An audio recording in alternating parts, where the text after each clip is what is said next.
O ponto a ponto de hoje conversa com uma mulher advogada, produtora rural, empresária, uma das vozes mais importantes aí das mulheres empreendedoras.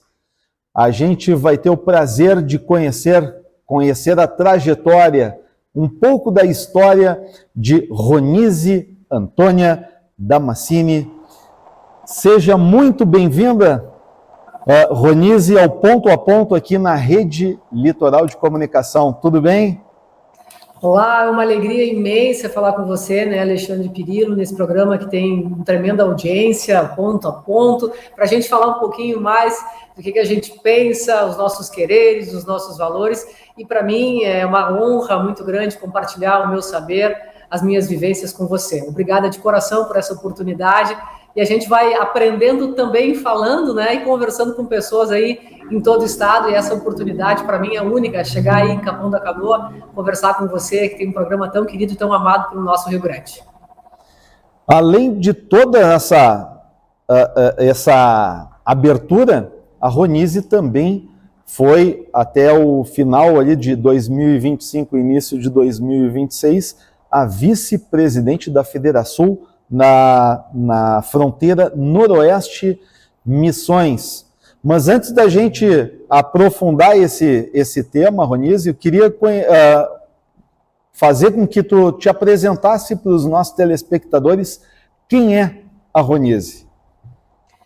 Bom, antes de a gente falar um pouquinho da Federação, eu quero lembrar que quando a gente fala da Ronise Damascini, ela tem uma história na iniciativa privada, né? Uma história que começou como jovem apresentadora, né? Eu fui a mais jovem apresentadora da RBS, quando eu, aos 19 anos, passei a assumir um jornal de notícias aqui da RBS TV Santa Rosa. Eu já cursava Direito e acabei entrando na comunicação com a RBS, fazendo um programa que era o RBS Notícias na época, depois passei por Bom Dia, depois fiz o Jornal do Almoço. E esse espaço de comunicação me oportunizou conhecer várias pessoas, né, grandes empresários, com os quais eu tive outras oportunidades ao sair da RBS. Então, fiquei quase 9 anos na RBS TV, depois eu fui para a multinacional americana John Deere, onde trabalhei na iniciativa privada no setor de máquinas e implementos agrícolas, né, na maior indústria de máquinas da América Latina, né, e quando a gente fala nessa composição, eu lembro que o agro estava sempre muito presente comigo, né, então é algo que me toca muito. Nesse conceito, eu acabei também atuando agora como advogada no ambiente agrário, como advogada agrarista, né, trabalhando nesse cenário, compreendendo as dificuldades dos agricultores e também me colocando à disposição para que a gente pudesse entender as diferenças que existem entre o setor primário, o agronegócio e a sociedade. E foi nesse vínculo entre abordagens que eu tive, né, de construções que a gente evidenciou no agronegócio, como aumento de impostos para o setor produtivo, que o governo do estado gostaria de compor, que eu, através da minha fala, da minha voz, acabei sendo reconhecida em vídeos que viralizaram e que me tornaram hoje, né, uma mulher ligada ao agronegócio e ao empreendedorismo feminino. A Ronise, menina lá, quando criança, ela tinha qual sonho quando crescesse? Ser advogada e jornalista. Sempre, desde criança? Sabes que é uma coisa assim muito intensa isso, né? Tinha uma revista no colégio e eu escrevia lá, né? Escrevia para a revista e eu dizia, quando eu crescer eu vou ser advogada e jornalista, né? E casualmente a gente acabou construindo essa história, né? Eu acabei tendo esses vínculos nessas grandes empresas e pude também experienciar quereres diferentes, né? Porque para alguém que nasceu no interior, eu nasci no interior do município de Tuparendi, né? Eu hoje nasci num interior chamado Cinquentenário, que pertence ao município de Tuparendi, uma vila muito pequena. De lá eu vim para a cidade de Tuparendi, mas para quem estava ali numa vila, morando com uma mãe que era viúva, que tinha 3 crianças pequenas e que era do agronegócio, isso parecia um mundo absolutamente distante, né? Ocupar um espaço na televisão, ser voz ativa aos 19 anos. Então, nessa composição, eu desde sempre imaginei que a gente pudesse olhar para as mulheres com uma composição diferente, de que a gente pode se ajudar sim, e pode também trabalhar o desenvolvimento das mulheres no setor primário. E essa voz ativa, né, da qual eu sempre falo que eu sou o produto de uma liderança feminina, que vem da minha mãe, né? Eu tinha muitas situações onde eu poderia chorar a vida toda por ter perdido meu pai muito cedo, ou erguer a cabeça e seguir em frente. E foi esse conselho que a minha mãe me deu, e eu passo a ter essa composição hoje na Associação Feminina, no desenvolvimento das mulheres, para realmente entender que as dificuldades existem para todos, e que nós, como mulheres, precisamos sim olhar para a gente com mais amor, com mais carinho, mas também construir um olhar de diferenciação no agronegócio, que é onde a gente ainda precisa crescer muito, né? Então, quando tu fala daquela menina que ouviu e viu as dificuldades da mãe para a mulher advogada que se tornou hoje, é aquele respeito, aquela admiração pelas mulheres, mas também a certeza de que eu sempre vou ser amparo e defesa delas, porque eu vi uma mulher sofrendo por falta de conhecimento, falta de informação, e é isso que as pessoas encontram em mim quando esperam suporte, quando esperam defesa e quando esperam, sim, ter uma voz ativa para socorrê-las. Questão de liderança, Ronise. Tem muita diferença entre liderar sendo homem e liderar sendo mulher? Ou essa história é verdade? Tem diferença realmente? Eu acredito que a gente evoluiu muito enquanto sociedade, né, no desenvolvimento de líderes. Mas se nós falarmos eu gosto muito de falar de números, né? Se a gente falar em número de desenvolvimento de mulheres, hoje, de cada 10 líderes no agronegócio, apenas dois líderes são mulheres, né? A gente ainda precisa andar com outros passos mais rápidos, a gente ainda evoluiu, a gente precisa evoluir mais nessa composição, porque hoje, de cada 10 mulheres, só 2, né, conseguiram um espaço diferenciado para construir um olhar no agronegócio que ainda tem um olhar bastante machista, né? Mas quando eu falo sobre isso, eu também olho que a gente precisa evoluir no questionamento de entender por que a gente não evolui como liderança. Porque existem oportunidades, né? Então, eu não olho para aquela condição de entender que o homem está conosco competindo, eu quero andar ao lado deles e assim também deve ser no agronegócio. Mas eu também olho com observação de por que a mulher não vai, né? Se a gente olhar para o desenvolvimento das mulheres, a gente vê que elas estão hoje no suporte da propriedade, elas estão entendendo como funciona a propriedade, mas elas ainda não tomam decisões. E elas precisam tomar decisões. Então, quando eu falo de sucessão, e quando eu falo em minhas palestras sobre como a gente pode evoluir no agronegócio, na liderança feminina, é colocar as mulheres para falar de negócios, né? E não só deixá-las na cozinha ou na sala, mas também envolvê-las nos negócios. Porque quando alguém sai da propriedade, ela também pode ser a opção de sucessão daquele negócio. E hoje, infelizmente, a gente ainda tem essa questão masculina de que se eu tenho uma menina ou se eu tenho um homem, eu tenho que disputar um espaço com ele. E nesse conceito, a gente ainda enfrenta uma condição de que a competência do homem, ela é visível. A da mulher, ela precisa ser responsabilizada, ela precisa ser provada todos os dias, né? Então, se a competência do homem é presumida, nós precisamos todos os dias comprovar a nossa eficiência, a nossa competência. E isso, infelizmente, ainda existe na nossa sociedade. E qual foi nesse momento que tu chega para liderar, para te posicionar, qual foi o teu maior desafio? Teve muita resistência, teve muita gente olhando assim, o que essa mulher está querendo entrar nesse mercado masculino? Teve isso? Sempre, ainda existe, né? Então, acho que uma coisa que eu não douro a pílula, né? Eu falo a verdade daquilo que acontece. E a gente precisa ter clareza em falar a verdade. E, aliás, eu cresci falando a verdade, eu cheguei até vocês hoje porque eu realmente sou transparente e falo a verdade. E muitas vezes a verdade é dura, mas ela sempre será verdade. Então, quando eu falo sobre isso, eu digo que quando os homens me viram no agronegócio, falando de negócios, falando de como a gente precisa abordar o setor primário, o desenvolvimento, a gente também faz algumas reflexões. Hoje a gente vê o endividamento agrícola, e quando os agricultores vêm para mim, eu começo a conceituá-los de como ele faz um bom negócio. E como ele faz um bom negócio, entendendo que um contrato pode ser a certeza de um bom negócio ou não. Então, muitos ainda desconhecem essa abordagem, eles não sabem fazer negócios, não sabem contratar isso no banco, ao invés de trabalharem com desenvolvimento, né, e a sustentabilidade do negócio, entendendo como funciona o fluxo de caixa da propriedade, eles tomam ações que vão comprometer o negócio. Então, vamos lá, quando eu falo em evoluir, e aí eu passei a trabalhar nessa questão da prevenção, de entender que um contrato ele não pode ser assinado de pagamento em março, se a colheita é só em abril ou maio, né?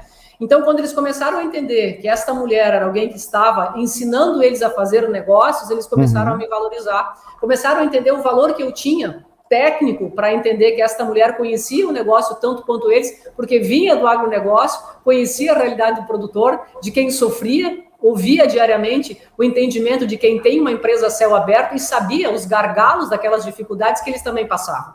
Foi aí que eu comecei a mostrar para eles a parte técnica de como ele deve olhar para a propriedade, entendendo que isto é, sim, a agricultura moderna, uma agricultura que precisa passar pelo endereçamento de uma boa compra, porque quando eu falo em commodity, eu não consigo mudar o preço da commodity, mas eu consigo sim fazer boas compras, bons negócios, que vão baixar o meu custo de produção, e esse é o grande segredo do negócio, porque não está nas mãos do agricultor olhar e valorizar ou entender sobre as commodities, porque isso não é o impacto que ele consegue gerenciar. Mas ele consegue, sim, impactar a sua propriedade para fazer bons negócios, entender como ela funciona com fluxo de caixa e garantir, sim, eficiência na produção e na agricultura brasileira, e é o que eu venho fazendo através das minhas palestras, através da sucessão, através dos homens do agro também. A questão, Ronise, muitas vezes o agro ele é visto apenas pelo aspecto econômico, né?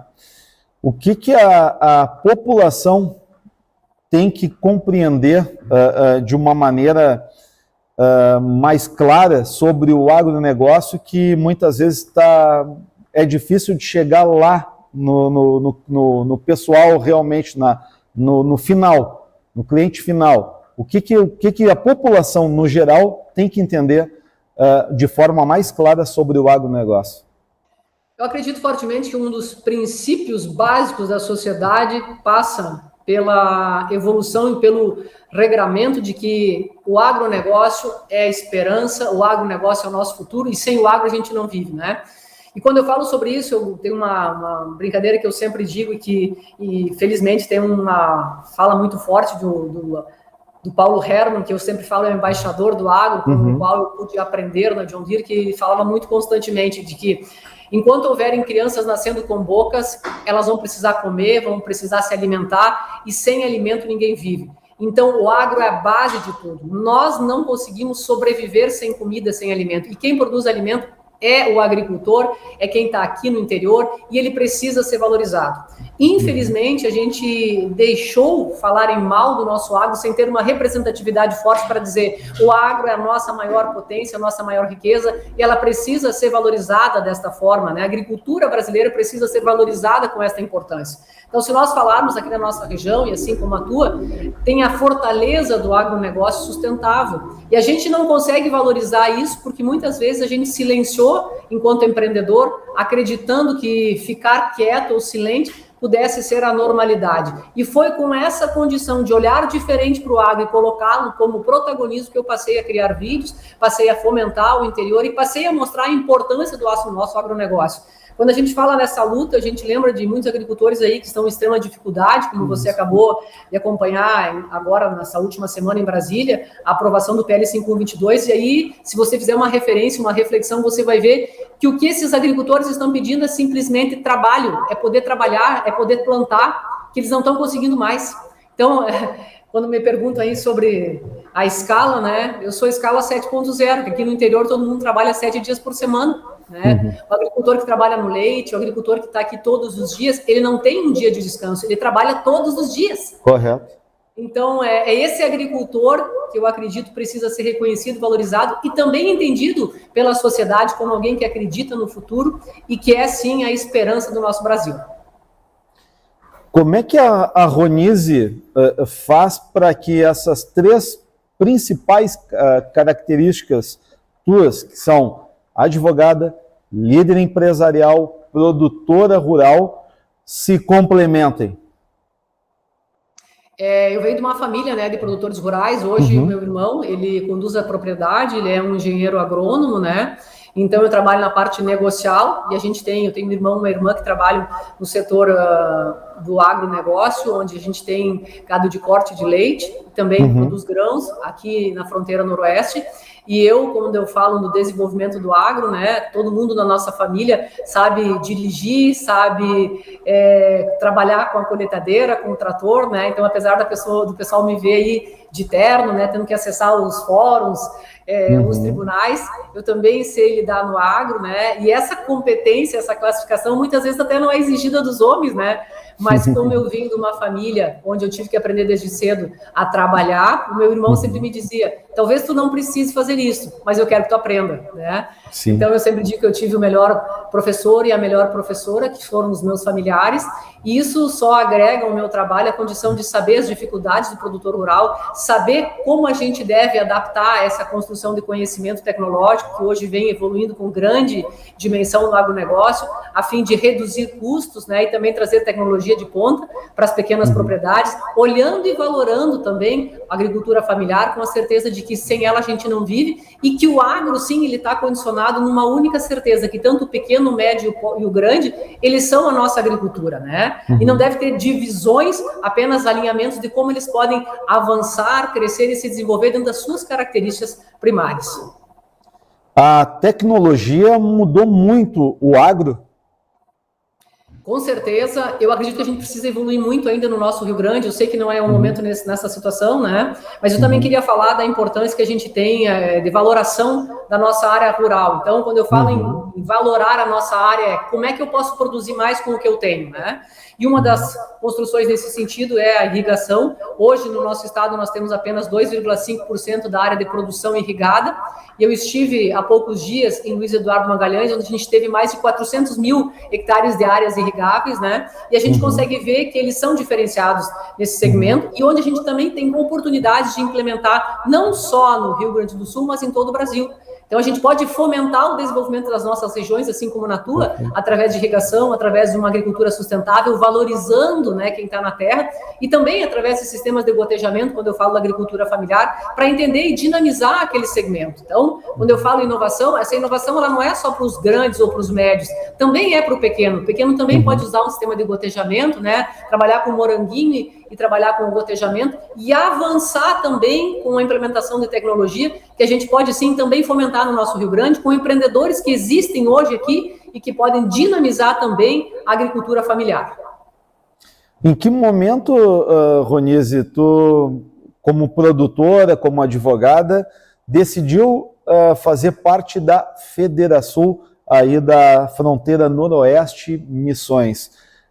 Em que ano foi a convite de alguém? Como é que foi essa chegada na Federasul? Eu passei por várias áreas, né, da iniciativa privada, das associações comerciais aqui da nossa região. Então, primeiro eu trabalhei como advogado em uma associação comercial da CIS aqui de Santo Cristo, trabalhei com a comunicação, com a área jurídica, depois eu fui diretora da Federasul, e aí de diretora eu passei a ser vice-presidente da Federasul. Eu deixei a vice-presidência por uma situação de concorrer como pré-candidato, onde eu poderia até ter ficado, por exemplo, até final de julho, né, onde seriam definidos quais são os candidatos, mas eu optei em sair na pré-candidatura para não fazer uso, né, da instituição e trabalhar com a condição das minhas ações como um todo. Mas quando a gente começou a trabalhar a questão do associativismo, né, que vem das associações, eu passei a entender o valor que a gente tem como associado, como empreendedor, e a certeza de que quem trabalha numa associação comercial, e assim como na Federasul, é um trabalho voluntário que busca não só o desenvolvimento individual, mas o coletivo, né? E foi através desse desenvolvimento coletivo que eu acabei dinamizando muitas situações, onde a gente enfrentou a questão do Covid. Nós passamos por grandes dificuldades, né? E tanto a Federasul quanto as associações hoje do nosso Rio Grande foram efetivamente eficazes para poder trazer um norte para os empreendedores, para poder fazer como eles produziam, né, de maneira efetiva, sem fechar as empresas, e a gente foi exatamente muito competente para poder levar a informação necessária naquele momento onde as empresas não abriam mais, onde o comércio estava segmentado e onde a gente não via esperança. Então, nesse condicionamento do empreendedorismo gaúcho, eu acredito que existam outras oportunidades para a gente poder desenvolver também o nosso estado, e que podem ser feitas através de políticas público-privadas para o desenvolvimento de qualquer que seja a região. Então, eu acredito muito fortemente, a gente teve aqui na nossa região iniciativas público-privadas que trabalharam na questão das rodovias, assim como trabalharam na questão da cultura, da educação, do fomento ao turismo, e isso pode ser evidenciado também em Capão da Canoa, na região do litoral, evidenciando projetos específicos também que podem ser levados para toda a comunidade. Na questão dos produtores rurais, quais são os maiores desafios? Ontem até mesmo, né, a gente viu a questão da securitização, a senhora comentou, mas qual é o principal o principal desafio dos produtores rurais? Olha, ontem é uma resposta bem difícil e impactante, né? Porque foi uma vitória muito grande no Senado, mas como houveram algumas emendas nessa construção, esse projeto vai ter que ser votado novamente pelos deputados, que a gente acredita que vai ser votado favoravelmente, até aí tudo certo, mas ainda precisa do veto e da sanção do presidente da República, né? Correto. E aí a gente passa por várias situações que a gente fica com o coração apertado, porque agora na segunda quinzena de junho já começam as dívidas, né, a vencerem dos produtores rurais. E ele não tem como pagar, ele não sabe mais o que fazer. Então, a gente precisa de solução imediata, a gente sabe que vai ter recesso aí, mas a gente também sabe que o produtor rural, ele não tem mais o que fazer, ele não consegue mais prorrogar essa dívida, ele não tem dinheiro para pagar. E aí o impacto que eu te falava antes é no sentido de que o que ele está pedindo é trabalho, ele está pedindo oportunidade de trabalhar e produzir. E se esse recurso não vier através da securitização, que não é não pagar da dívida, é prorrogar esta dívida, né, dar um prazo para que ele pague ali na frente, se ele não tiver esse fôlego, ele vai ficar extremamente sufocado como está e ele não vai conseguir produzir. E nós vamos pagar essa conta enquanto sociedade, porque os alimentos vão ficar mais caros, a gente vai ter dificuldades com relação a isso, e todo brasileiro vai pagar essa conta. Então, ainda que seja olhado para a questão do agro como um todo, a gente precisa entender que isso vai impactar o Brasil inteiro. Quem produz é o interior, é quem está aqui no campo, e se eles não conseguirem produzir, todos nós vamos ser impactados, porque a comida vai ficar mais cara e vai faltar comida para o agricultor e também para todos os brasileiros. Uma questão é que as mulheres também têm conquistado e muito o espaço na questão das lideranças, empresas, elas comandando, as mulheres tomando a frente nessas grandes empresas, pequenas, médias, grandes, enfim. Qual é a importância na questão da evolução lá do início da sua trajetória, lá como entrando para uma faculdade de advocacia, do direito, até agora sendo uma das vozes mais fortes aí da questão da mulher, o empoderamento da mulher em qualquer área, né? Mas a sua principalmente aí na questão da questão do agronegócio. Evoluiu muito? Como eu te falei, a gente evoluiu muito nessa construção. Se a gente olhar para a história da agricultura, a gente vai ver que foram as mulheres que começaram a trabalhar na lavoura, né? E durante o período, enquanto o homem saía para caçar, para pescar, era a mulher que ficava em casa, separando as sementes e plantando a área de terra. E depois isso aí se inverteu. E a gente ocupou um espaço de ficar em casa, permanecer em casa. Mas o que eu quero te dizer com relação a esta evolução? Por muitos anos nos colocaram mulheres umas contra as outras, né? Competindo. Hoje esse olhar é muito mais diferente, a gente construiu um olhar muito mais harmonioso para entender que juntas a gente é mais forte, para entender que a gente pode se unir, para entender que a gente pode ter representatividade. Quando a gente fala sobre isso, a gente fala também que não faz muito tempo que a gente passou a votar, que a gente passou a decidir, né, que a gente teve voz para poder ter o voto definido, né, e escolher os nossos representantes. Então, quando eu falo sobre isso, desculpe, eu consigo te dizer que a gente ainda precisa evoluir muito dos nossos quereres para poder manifestar a nossa opinião. Porque eu acredito fortemente que uma mulher forte, ela sim, ela muda a sua história. Mas uma mulher preparada, ela transforma gerações. E a gente precisa sim, efetivamente, demonstrar essa construção. Me desculpe, Pirilo. Não, tranquilo. Para que a gente possa evoluir enquanto sociedade. E nesse inteirinho, a gente quer sim estar ao lado dos homens, né? Não é competindo, não é uma questão de empoderamento, mas trazendo soluções para o nosso futuro. E quando a gente demonstra isso, a gente entende que a gente pode sim juntos, né, olhar com uma visão estratégica sobre as coisas que vêm acontecendo. Então, muitas vezes eu questiono as pessoas de dizer nas empresas, você pode visitar 1000 empresas, você não vai conseguir encontrar um sócio proprietário na parede, um quadro do sócio proprietário. Talvez você consiga encontrar o homem, mas não a mulher. E este espaço também a nós, precisa ser decidido. E a gente vê hoje mulheres cada vez mais conscientes, mais trabalhadoras, mais potentes, querendo sim transformar a nossa sociedade e fazer valer aquela voz da coragem. Só que muitas vezes ela é impedida ou se sente constrangida de ser avaliada, ser questionada, né? E aí ela se coloca atrás do homem, né? De maneira inferiorizada, porque ainda tem este sentimento da educação cultural, que quem ocupava o espaço de provedor era o homem. E hoje a gente vê que isso já mudou, as coisas vêm acontecendo de maneira diferente, e é claro sim que a gente precisa colocar o pé direito na frente para andar e fazer as coisas mudarem, pelos nossos quereres, pelas nossas forças e motivações. O sucesso profissional e a felicidade, eles caminham juntos? Desculpe, eu não ouvi tua pergunta. Sucesso profissional e felicidade caminham juntos? Eu acredito fortemente, quando a gente faz o que gosta, quando a gente faz aquilo que acredita de verdade, a gente é feliz. E eu sempre olho para as coisas que a gente vê na vida, né, de que quando a gente transforma algo positivo, que é construído com muito amor, com muita paixão, o resultado é eficiente, é produtivo. Então, quando a gente fala sobre os nossos quereres, eu acredito sim que tudo se constrói com trabalho sério, né? Se constrói com honestidade, com a certeza de que fazendo a coisa certa, dá certo sim. Né?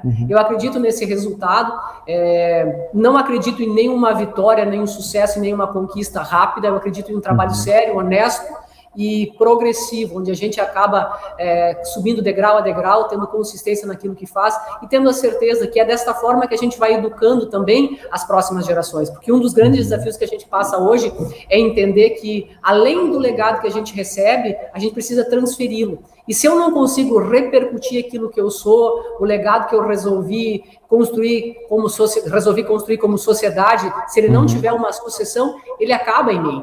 E esse hoje é um grande dificultor, não só na iniciativa privada, assim como no setor produtivo do agronegócio, onde muitas vezes eu só tenho uma sucessão feminina, onde o pai ainda não quer transferir essa sucessão para uma mulher, ainda que ela seja capaz, e que a gente precisa, sim, mostrar isso nas nossas famílias todos os dias. Um dos grandes aspectos e dificultores da nossa sociedade é realmente interpretar os quereres dos nossos familiares. Se nós não temos sucessor, se nós não temos alguém para quem deixar o nosso legado, ele tem que ser transferido para um terceiro. Mas a gente precisa também dinamizar isso na nossa família para entender que as pessoas que estão ali, elas precisam ser o quê? Questionadas. Se querem estar no agro, precisam ter esforço para realmente entender como funciona o negócio, porque eu só consigo ter sucesso e um legado produtivo se aquele meu negócio for efetivo. Não adianta eu passar o meu negócio para alguém que não é um sucessor e é um simples herdeiro, porque eu vou acabar com o meu legado. A Ronise, com essas várias funções, se coloca na política. Por quê? Essa é uma resposta que eu tenho recebido de muitas pessoas, né? Acho que uma das coisas que mais tem mexido comigo é a questão de normalizar o que é errado. Então, quando eu vejo o errado sendo feito e achando que aquilo ali é sistematicamente tranquilo e pode ser feito dessa forma, isso tem me incomodado. E quando eu olho para a sociedade, eu tenho 2 meninas, eu acredito que eu recebi um Estado, um Brasil muito melhor, e hoje ele não está desta forma, e eu acredito fortemente que a gente precisa sim se manifestar. Então, por muitos anos eu me mantive tecnicamente executando funções, e passei a não fazer jus da minha fala, da minha voz, até o momento que eu vi esse errado sendo normalizado, e eu não acho que isso seja certo. Quero mudar esse cenário para poder dizer aquilo que não está certo, que 1 metro tem 100 centímetros, não 99 ou 98, é dessa forma que eu vejo que o certo é o certo, e que a gente precisa, sim, poder abordar e levar esta informação como família, poder levar para as nossas famílias uma política séria, honesta, comprometida com o resultado. E quando eu olho para isso, eu acredito que as mulheres, elas também têm um papel diferenciado, de poder falar sobre política em casa com os seus filhos e entender que também podem existir políticos sérios, honestos, pessoas que honram a palavra, assim como existe na iniciativa privada, em todos os segmentos da sociedade. E por que na tua avaliação, Ronise, por que as mulheres não fazem parte, não entram com mais força na questão política? Até por essa questão que tu relacionou de desacreditar, de tipo, não é para mim, Por que as mulheres não fazem parte dessa questão mais firme na política? Não é por falta de competência ou conhecimento, hein? Sim. Mas eu acredito a essa abordagem, a situação do medo do julgamento, né? Quando você está numa posição de avaliação, você, de alguma forma, se sente fragilizada, é questionada, né? Todas as suas condições de mulher, de empreendedora, de profissão, eles são colocados à tona e muitas vezes as mulheres não querem ser avaliadas dessa situação. Isso muitas vezes é difícil. E eu posso dizer para você, é difícil sim, não é fácil, né? Eu acredito que a política como um todo, ela precisa realmente de perseverança, de comprometimento e de muita coragem, porque não é toda mulher que vai para o jogo político, onde ela é inserida num ambiente que muitas vezes é um ambiente extremamente competitivo e se coloca com coragem, né? Com a condição de poder falar o que pensa, sem medo de ser julgada, avaliada, e muitas vezes até desconstruída como mulher, como profissional. Então, acho que esse é o principal ponto que impede, o que faz com que as mulheres não se engajem na política. Ronise, a gente está se encaminhando aqui para o nosso encerramento. Queria fazer tipo um bate-bola, uma questão assim, ó, em uma palavra, alguma definição. Coragem é? Seguir em frente. E o sucesso? Consequência do teu trabalho.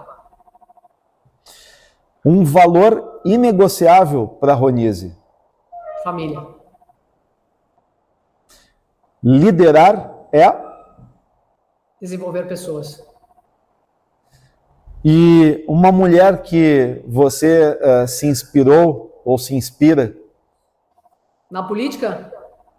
Numa forma geral, política, pode ser política pessoal. Tem sim. várias mulheres que me inspiram, mas hoje na política eu lembro muito, porque também estou muito conectada com ela na questão do agro.